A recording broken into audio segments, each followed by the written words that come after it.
Hola, nosotros somos el equipo 5 del grupo 2713 de la raza. El equipo está conformado por yo, su servidor Esaú, por María Fernanda y por Brenda Yosien. Y nosotros les vamos a exponer el día de hoy el tema de hiperplasia prostática benigna. La siguiente, por favor. Ah, bueno, primero vamos a iniciar con la definición. Y bueno, la hiperplasia prostática benigna histológicamente se define como un aumento o crecimiento de la glándula prostática. Este es el tumor benigno más común y su incidencia se relaciona con la edad, ya que está presente en el 80% de los varones de 70 años. Esta patología tiene una prevalencia del 20% en varones de 41 a 50 años de edad. Su prevalencia es de 50% en los varones de 51 a 60 años de edad y del 90% en varones mayores a 80 años. También causa la muerte de 30 de cada 100.000 varones en los países desarrollados y es una de las enfermedades que origina un mayor gasto sanitario. Ahora pasaremos a ver los factores de riesgo. Estos se dividen en no modificables y en modificables. Dentro de los no modificables tenemos que la prevalencia aumenta con la edad. Además, también aumenta la incidencia de síntomas del tracto urinario inferior. La raza también tiene una cierta influencia en el riesgo de la hiperplasia prostática benigna, lo suficientemente grave como para que se requiera una cirugía. Y si bien el riesgo relativo ajustado por edad para que requiera una cirugía es similar en hombres blancos y negros, los hombres negros menores de 65 años necesitan con más frecuencia un tratamiento que los hombres blancos. Otro factor es la susceptibilidad genética. Los estudios de tendencias familiares y los estudios genéticos sugieren el papel de factores genéticos. La hiperplasia prostática benigna familiar se caracteriza por un mayor tamaño de la próstata, además de un diagnóstico a una edad más temprana. Y los estudios en gemelos han sugerido que la heredabilidad es un determinante importante de la gravedad de la enfermedad. Además, otro factor son los antecedentes familiares de cáncer. Este riesgo aumenta en hombres que tengan antecedentes familiares, ya sea de cáncer de vejiga o de cáncer de próstata. La siguiente. Continuamos con los factores de riesgo modificables. Dentro de estos tenemos factores metabólicos, como es la obesidad, el síndrome metabólico, el desarrollo de la hiperplasia prostática benigna, así como de los síntomas del tracto urinario inferior, se relaciona con el aumento del tono autónomo y con el síndrome metabólico. Factores como obesidad, intolerancia a la glucosa, dislipidemia e hipertensión. Esta relación se puede deber a una mayor aromatización de la testosterona que circula en el tejido adiposo, lo que altera la proporción de testosterona a estrógeno.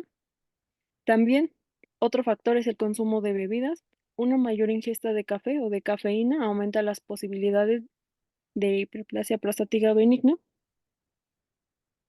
Niveles más bajos de actividad física se asocian con un mayor riesgo y el consumo moderado de alcohol no está asociado, pero un consumo excesivo, lo cual sería de 3 o más bebidas por día, puede reducir el riesgo debido a la supresión de niveles de andrógenos. Y dentro de los factores dietéticos, pueden estar relacionados con micronutrientes involucrados en la prevención del daño oxidativo o el crecimiento y la diferenciación celular. En el caso del licopeno, el betacaroteno, los carotenoides totales y la vitamina A se asocian inversamente con los síntomas del tracto urinario inferior, aunque los suplementos en dosis altas de vitamina C se asocian positivamente con estos síntomas. La siguiente. El concepto para describir la anatomía de la próstata fue propuesto en primera vez en 1968 por McNeil. Él propuso que la próstata tiene 4 regiones: una región fibromuscular anterior no glandular y las zonas glandulares periféricas, centrales y de transición. Y en años posteriores se introdujo el concepto anatómico de la zona de transición como el sitio principal donde se desarrolla la hiperplasia prostática benigna. El tamaño de la próstata permanece estable hasta aproximadamente los 40 años de edad, después de lo cual se desarrolla la hiperplasia de la glándula prostática. En las imágenes se puede observar la histología del tejido de próstata normal y el caso de la hipertrofia prostática benigna. La hiperplasia suele exhibir un pleomorfismo considerable en términos de relación estroma-epitelio. La siguiente. En la hiperplasia prostática participan distintos factores. La próstata requiere de andrógenos testiculares para el desarrollo de esta hiperplasia. En el caso de la enzima esteroide 5-alfa reductasa 2, esta se encuentra unida en la membrana nuclear y se encarga de convertir testosterona en dihidrotestosterona, que es el principal andrógeno de la próstata y representa hasta un 90% de los andrógenos prostáticos totales. Además, la testosterona se difunde hacia las células del estroma y epiteliales de la próstata, y sus derivados interactúan con el receptor de andrógenos, que al unirse se traslada al núcleo y se une al elemento de respuesta andrógenos, y así promueve la expresión de genes que van a codificar distintos factores de crecimiento, como el factor de crecimiento de queratinocitos, el factor epidérmico de crecimiento y también de factores de crecimiento similares a la insulina. En las células del estroma, la mayor parte de la testosterona se convierte en dihidrotestosterona y luego actúa de manera autocrina para promover la proliferación del estroma. La hidrotestosterona también se puede difundir hacia las células adyacentes para actuar de manera paracrina. Además, la dihidrotestosterona que se produce periféricamente en el hígado y la piel también se puede difundir hacia la circulación para la próstata para actuar de manera endocrina, por lo que la hiperplasia prostática benigna es un resultado de un desequilibrio entre los mecanismos que regulan la muerte y la proliferación celular. Otro factor que participa es la inflamación, que puede estar relacionada ya sea con síndrome metabólico y con la obesidad, y por el contrario también se ha sugerido una etiología infecciosa que puede desencadenar el desarrollo de esta hiperplasia y de la remodelación prostática. Y en varios estudios se ha encontrado la presencia de cepas virales y bacterianas que se muestran además en la biopsia. En el estado inflamatorio, las células del estroma de los hombres de la hiperplasia prostática benigna inducen la producción de citocinas y quimiosinas proinflamatorias, como puede ser interleucina 2,7, interferón gamma, y estas estimulan la proliferación de las células en el estroma prostático. Además, una proporción importante de la próstata está formada por músculo liso y tanto las fuerzas activas como pasivas de este tejido prostático tienen un papel en la fisiopatología. Sin embargo, los factores que determinan el tono pasivo de la próstata aún no están claros, aunque se ha informado que el sistema nervioso adrenérgico regula el tono activo del músculo liso. Y el subtipo adrenoreceptor más presente en el tejido prostático es el alfa-1A, y este a su vez media la tensión activa en el músculo liso prostático humano.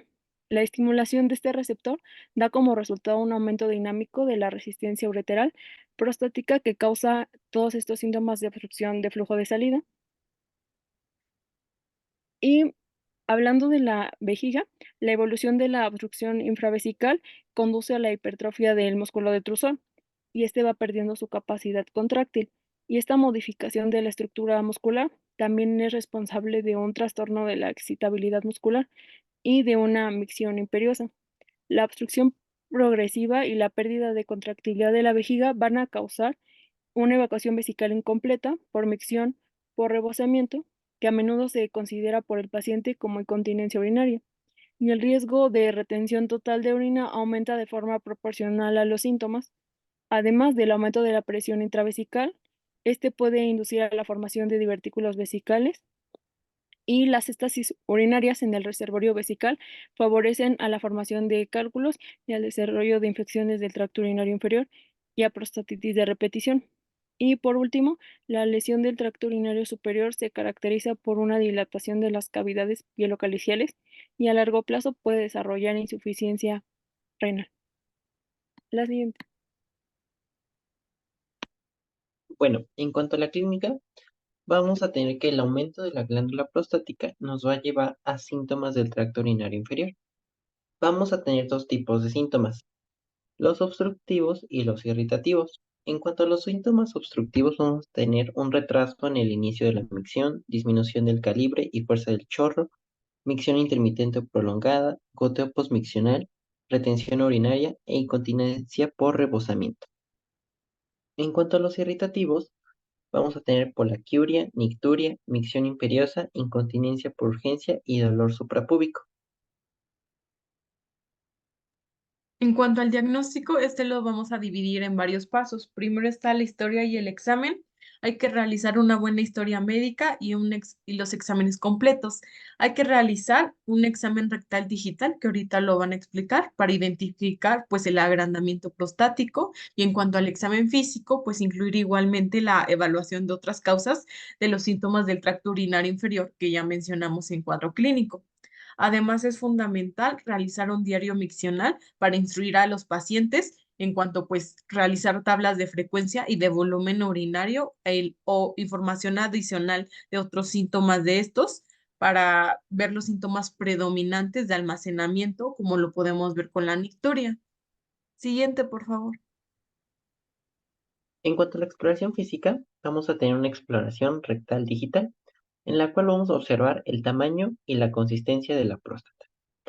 Pero hay que recalcar que el tamaño no se relaciona con la intensidad de los síntomas ni el grado de obstrucción.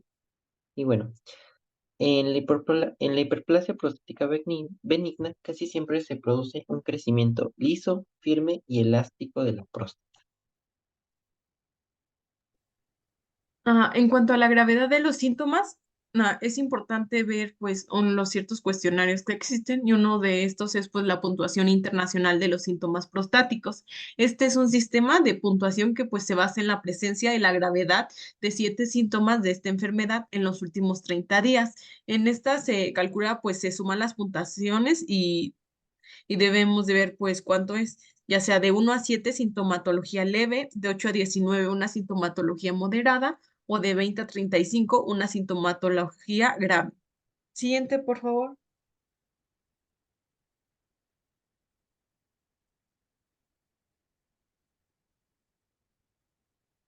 Siguiente. En cuanto a los estudios de laboratorio, vamos a ver pues los análisis de orina. Hay que realizar para todos los pacientes con síntomas del tracto urinario inferior. Hay que tener en cuenta pues los hallazgos anormales, la evaluación adicional que se puede tener, ya sea como un urocultivo pues para descartar una infección del tracto urinario, además de hacer un diagnóstico diferencial y identificar ciertos parámetros como piuria, glucosuria, proteinuria, cetonuria o bacteriuria. Además, pues si se generalmente pues en esta enfermedad se presenta hematuria, también hay que hacer un diagnóstico para detectar otros trastornos como el cáncer de próstata o vejiga. También es importante ver la creatinina sérica, ya que si está aumentada, pues es un resultado de una obstrucción de la salida de la vejiga o relacionado con una enfermedad renal subyacente. También es importante realizar una ecografía renal, pues para evaluar pues la presencia de hidronefrosis en el tracto superior. Siguiente, por favor. En cuanto a otras pruebas, se realiza la prueba del antígeno prostático específico, pero este no es de uso rutinario, sino que debe de tener ciertas indicaciones. Si nosotros sospechamos de cáncer de próstata, pues en los pacientes con una esperanza de vida mayor de 10 años o que sea un indicador de volumen prostático cuando se considera pues el uso de un inhibidor del 5-alfa reductasa. También ver pues que esta prueba del antígeno prostático específico tiene un rango según la edad y los valores que podemos ver en la tabla de abajo. También saber que pues los valores de de 4 a 10 nanogramos por mililitro se deben de requerir pues estudios complementarios como el PSA libre y el PSA libre mm, co- diferenciado con el PSA total. Además, pues si se tienen valores de mayor de 10 nanogramos por mililitro, se debe derivar a urología para valorar con una biopsia. Siguiente, por favor. Continuando con esta prueba, en cuanto a la prueba del antígeno prostático específico mayor a 1,5 nanogramos por mililitro, este puede sugerir pues un agrandamiento de la próstata si es mayor a 40 mililitros. En cambio, si es mayor a 4 nanogramos por mililitro, hay mayor probabilidad de cáncer de próstata. Hay que ver pues los valores y la determinación de los niveles de PSA libre con la relación que tiene el PSA libre con el PC total. Se sugiere que si estos están elevados, pues generalmente pues puede observar una hiperplasia prostática benigna, mientras que si estos están disminuidos, pueden ser sugestivos de cáncer de próstata. Siguiente, por favor. En cuanto a los estudios de imagen, vamos a tener varios. El primero es el ultrasonido. Se debe de realizar ya sea un ultrasonido de pelvis en cuanto a la vejiga y próstata, pues antes de iniciar los tratamientos para evaluar pues el tamaño de la próstata y orientar a la elección de la terapia. También se puede tomar un ultrasonido del tracto urinario superior, pues para considerar a los pacientes con cierto volumen importante de estos, la hematuria o una sospecha de urolitiasis. Otro de los estudios es la ecografía transrectal. Esta nos ayuda pues para la elección del tratamiento, pues depende del volumen total de la próstata. Además, pues la elección de ciertas técnicas quirúrgicas y el tratamiento en cuanto a los inhibidores de la 5-alfa reductasa. En cuanto a la resonancia magnética y el ataque de pelvis, es importante pues para evaluar previamente al procedimiento de volumen de la próstata y la localización de tejido agrandado. En cuanto a la resonancia magnética, pues hay que diferenciar la hiperplasia prostática benigna del cáncer de próstata. Siguiente, por favor. Otro de los estudios que se realiza es la citoscopía. Este pues ayuda a elegir pues el acceso quirúrgico en los pacientes en los que pues se opta por un tratamiento invasivo. Además pues ver pues los síntomas obstructivos que son marcados pues ya sea en una presencia de crecimiento mínimo de la próstata, pues para diferenciar pues el cuello vesical alto, el estrechamiento uretral o otra afección que nosotros podamos observar.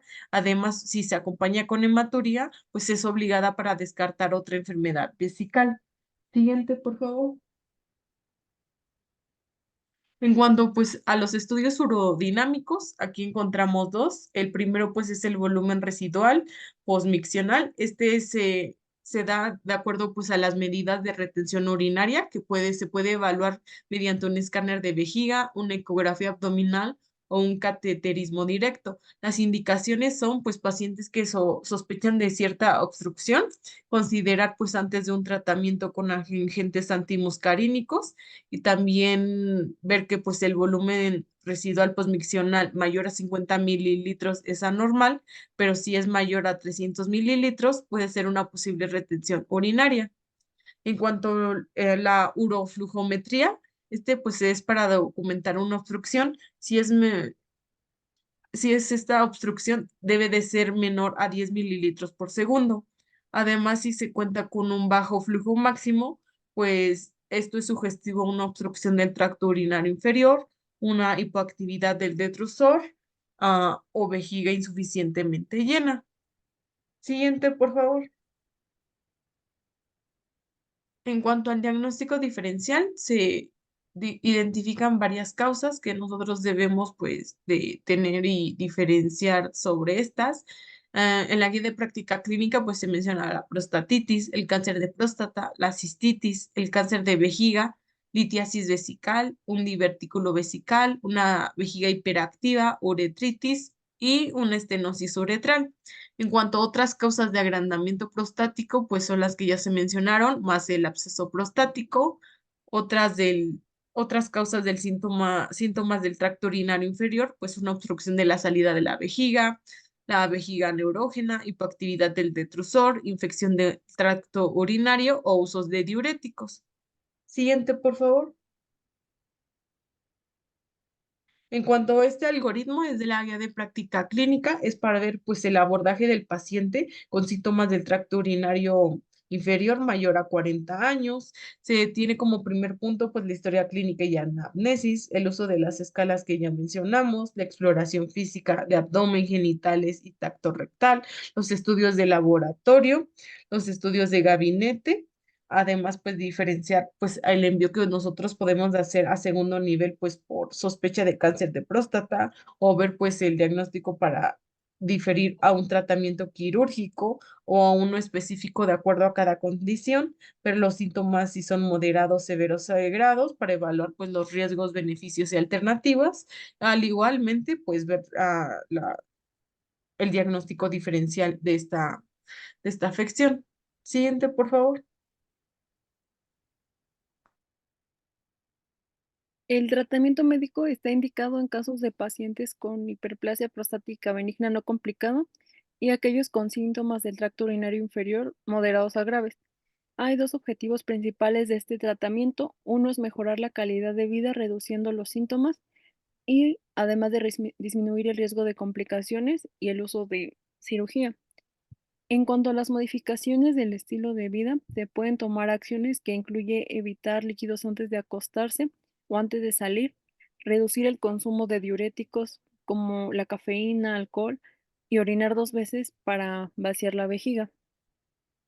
Las medidas higiénico-dietéticas se deben asociar con fármacos para hacer eficaz este tratamiento. Dentro de los que se encuentran disponibles tenemos los alfa bloqueantes. Estos actúan sobre los receptores alfa del sistema nervioso adrenérgico que se localizan en la zona pericervical de la vejiga y el tejido prostático y ejercen una acción miorrelajante sobre las fibras musculares lisas y actúan como el componente dinámico de la obstrucción sin influir sobre el volumen prostático. También tenemos a los inhibidores de la 5-alfa reductasa. Estos bloquean la síntesis de dihidrotestosterona, el metabolito activo de la testosterona que induce el desarrollo de la hiperplasia, y representan la única clase terapéutica que permite disminuir el volumen prostático. Existen dos moléculas, la finasterida, que es un inhibidor selectivo de los receptores de tipo 2, y la dutasterida, que es un inhibidor de los receptores tipo 1 y 2. En ambas se ha demostrado su eficacia para mejorar el flujo, pero también para disminuir el riesgo de progresión del volumen de la próstata o retención aguda de la orina. Continuamos con la fitoterapia. Aunque la eficacia es moderada, no deja de ser significativa. Los dos principales compuestos son extractos de plantas, Pyogeum africanum, que proviene de la corteza del ciruelo africano, y Serenoa repens, que se extrae de las bayas de una palmera americana. Su modo de acción aún no se encuentra del todo claro, pero se ha pensado en una acción antiestrogénica o antiinflamatoria, además de la inhibición de la 5-alfa reductasa y algunos otros factores de crecimiento. Otros fármacos disponibles son los anticolinérgicos que se usan para el tratamiento de la hiperactividad vesical. Y los últimos son los inhibidores de la fosfodiesterasa 5, estos son eficaces para usarse en caso de síntomas del tracto urinario inferior. Siguiente. Y en esta tablita podemos ver las dosis diarias que se recomiendan de cada uno de estos fármacos. La siguiente. Y ya pasando al tratamiento quirúrgico, este está indicado en pacientes con síntomas del tracto urinario inferior moderados a graves, que son resistentes al tratamiento médico o que presentan una hiperplasia complicada. Existen 3 intervenciones que se realizan, ya sea por vía endoscópico o abierta, que son la resección transuretral de la próstata, la incisión cérvico-prostático y la adenectomía por vía alta. Dentro de las complicaciones de estas técnicas se encuentra la infección urinaria, hemorragia y necesidad de transfusión, eyaculación retrógrada, incontinencia urinaria, estenosis uretral, esclerosis del cuello y rara vez trastornos de la erección. La siguiente. Hablando de la incisión cérvico-prostática, esta consiste en practicar por vía endoscópica mediante una asa eléctrica de resección en T, una incisión que comienza por detrás del cuello vesical, previamente identificando el meato uretral, y se extiende por la uretra hasta el colículo seminal. Se abre así la glándula prostática en dos, pero no es posible retirar el adenoma.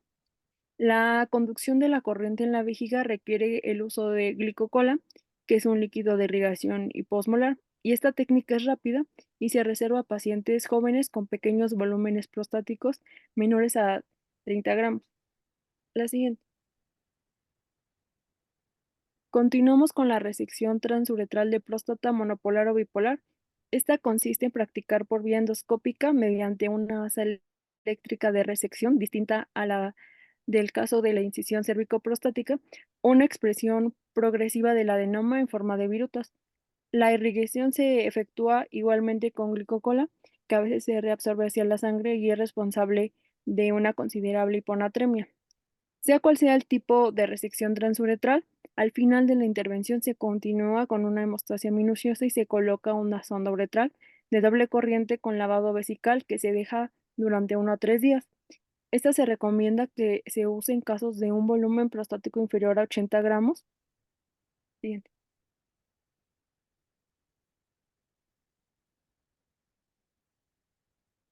Otra técnica es la adenectomía por vía alta.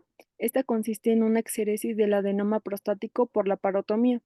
Existen diversas técnicas, pero la que más se usa es la vía suprapúbica transvesical.